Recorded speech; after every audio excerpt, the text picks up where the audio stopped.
Greetings and God bless. I just wanted to share a thought I have about, I'm wondering I have, is a lot of addiction that's going on, let's say in America, and alcohol abuse and other dysfunctional um, lifestyle things, like sex addiction or spending addictions or workaholism, um, you know, being too busy to slow down and live, like actually experience your life. Like all of these dysfunctions that are kind of mental and social, could they be have an organic disease at the onset or at the source? And so my personal experience has been around chronic Lyme disease. I grew up in New York City. I lived in New England, and uh, I just like there's just a lot of Lyme there, but it kind of was discovered. It seems I believe in the 80s, and I believe it's a biological weapon, and it was. There's a book called Plum Island. The government had this bioweapons lab there, and of course, these kind of things, they don't just keep it safe. They want to see what it does. And that guy Bergdorfery, Dr. Bergdorfery from Switzerland, was like a CIA asset or something, and he brought hard shell ticks to Hamilton, Montana, and released them there, where they hadn't been before. So it seems like it's not only a plan to harm people in cities, but in the woods. So there's going to be people in the woods who want to escape the stuff that's going on in the cities, and the deep state does not want people in the woods to be safe. So they create some hard to see critter that can infest you with Lyme disease and multiple co-infections. They don't have testing for every co-infection that comes along with Lyme, much less Lyme itself. Like they don't even have an accurate test for Lyme. Um, it seems, so like let's just talk about Lyme, or we can talk about pesticides, or we could talk about electromagnetic exposure, or we could talk about fragrance, like allergies to fragrances or chemicals like volatile organic chemicals in the environment, yada yada yada. Nature deficit disorder, having no exposure. Like I'm wondering if all the crises that are going on right now as of September, almost October 2023, if people had more access to nature, to fresh air, to movement, to healthy community, would we have all these this crazy stuff that's going on?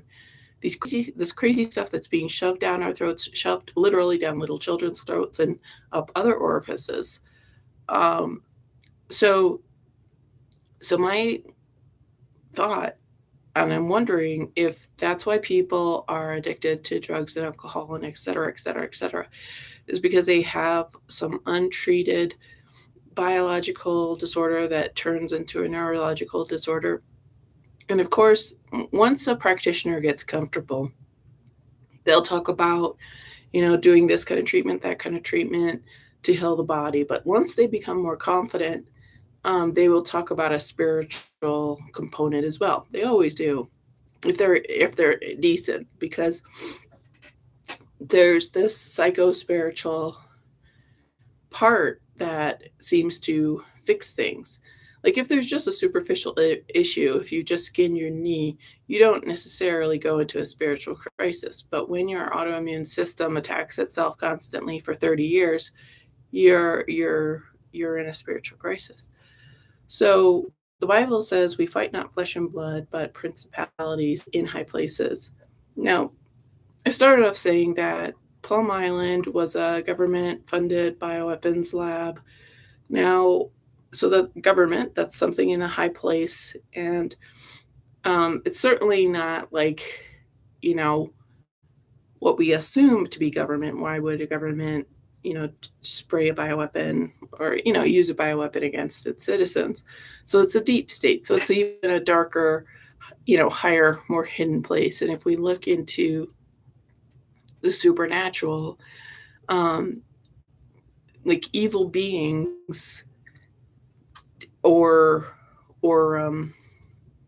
like a lot of supernatural beings tend to float, don't they? Like you don't really hear about ghosts crawling on the floor or um, like other traditional deities like being under the ground, like under right under your feet. There's just a lot of flight. Dragons fly, witches fly, fairies fly, right? Everything's flying, everything's in the air cross culturally. So, um, Satan is the god of the air. And I know everybody's going to be like, oh no, Satan's not real, but all these other things are real. You could do the research. It's very fascinating. I would say Pastor Gene Kim, has a good Bible study about different supernatural paranormal creatures where you can find it's a very straightforward origin story if you're willing to listen. And that's the amazing thing about God and the King James Bible is it's very direct, it's very simple, and everybody wants to go off and study ancient aliens who are actually just demons, but in a different dimension or location. Um, and it's really right there. Like God makes it so obvious if you're just willing to control yourself and take a do a little bit of a study. So, anyways, yeah, I am wondering if people were properly diagnosed for Lyme disease or chronic fatigue caused by Lyme disease or thyroid issues or whatever, um, caused by whatever. But the medical industry is like they want to, time and time again, they want to remove vitamins and supplements from our consumption. Like that's the only thing that's probably keeping us alive in America. We've got thousands, hundreds of thousands of assaults on us every moment of every day. It's amazing we're alive. Um, and I assume like there must be some sort of satanic thing where they can't kill you outright en masse or something like that. Because, I mean, this is crazy. People in America go to Italy or whatever and they eat worse than they do here and they feel better. So I'm thinking that the air or water or food is probably less poisonous in Europe or wherever people go. So people want to bash the mentally ill, the homeless, um, people who make bad choices, but if medicine actually did its job. Like when I started having medical issues, it was just brushed off, poo pooed, or shrugged off. And, like, and there were extreme things. And I was doing my due diligence, I was going there, and nobody could care less because they're busy raking in their money and being bribed and being destructive. Like, that's the thing. Uh, we're brainwashed that medicine wants to help, but it doesn't. It's there to make as much of a profit and to keep you coming back. And if not, keep you coming back to break you so you cannot function without them. And so you lose credibility because that's what happens.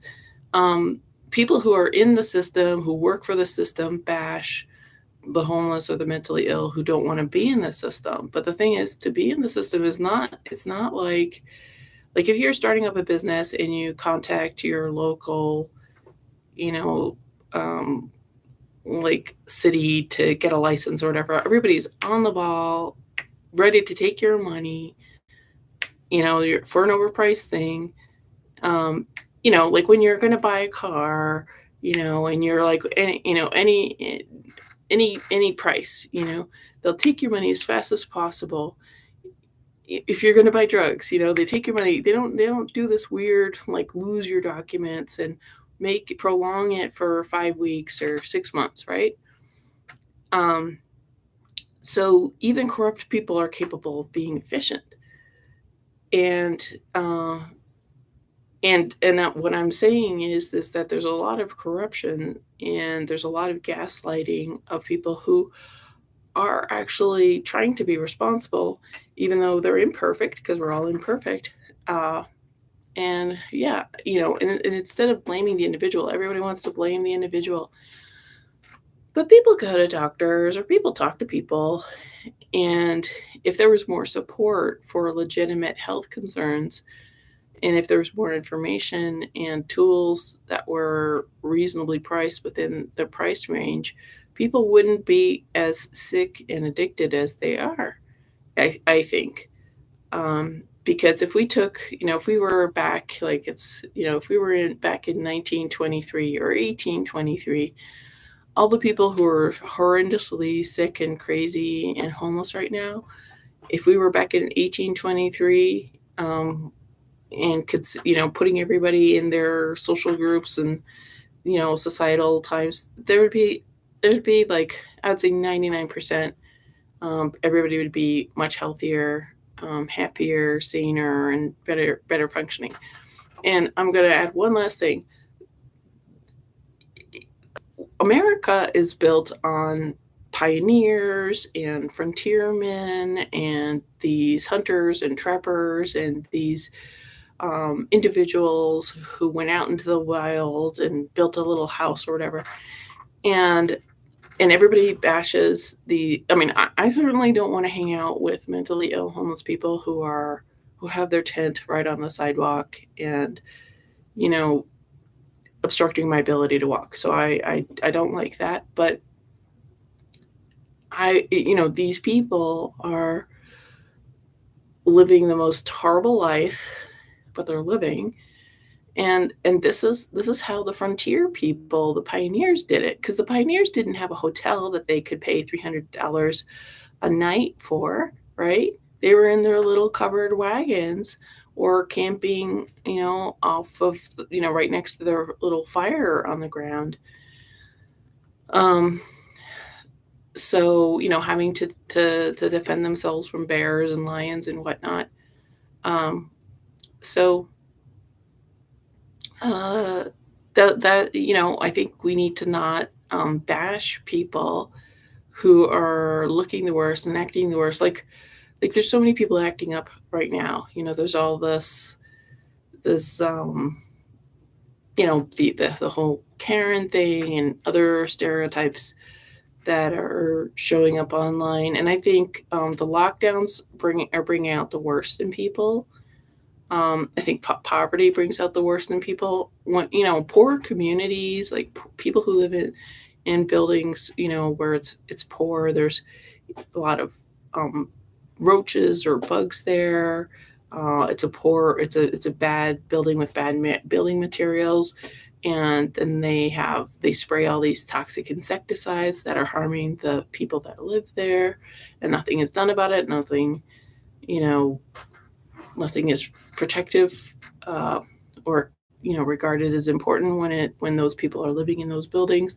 So, and then there's all this loud noise and whatnot. So people who are poor, because before the lockdowns, there would always be these Walmart videos of crazy people be at Walmart, and I'm thinking those people are poor, and uh, could it be that they're poor because of bad medical stuff or constant environmental toxins, uh, in their food, water, air, sprayed around their house or around their building or whatever.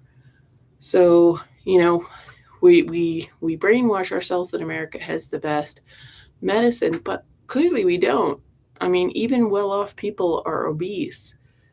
Because and well-off people are on what 15 medications and waiting for more because the doctor's got to pay for his prostitutes and cocaine or something like that. Uh, it's and there may be a small percentage where yes, the doctor is good and whatever, your hospital took care of you. Praise the Lord. That's great. But clearly, a lot of people are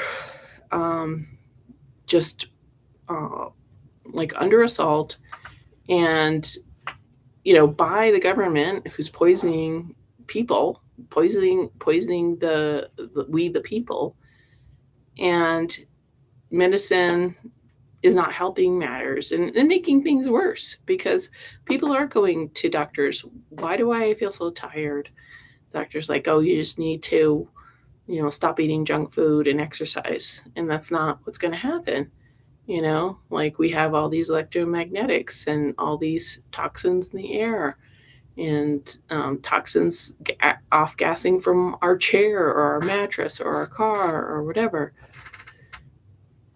And even though, like, what I find so despicable is like the doctor or the CEO of a company or the filmmaker or whatever, they know what cozy and healthy is.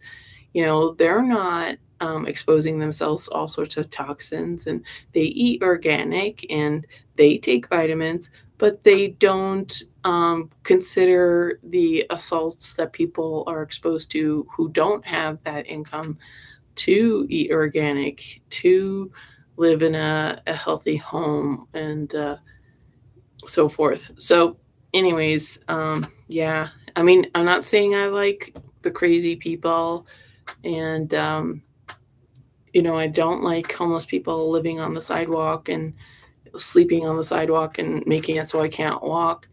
But I think there's a root cause, societal root cause, and I think it has a lot to do with medicine and government, like government doing weird experiments on people and evil people being in charge of those government experiments that enjoy seeing the suffering and um, torture of human beings.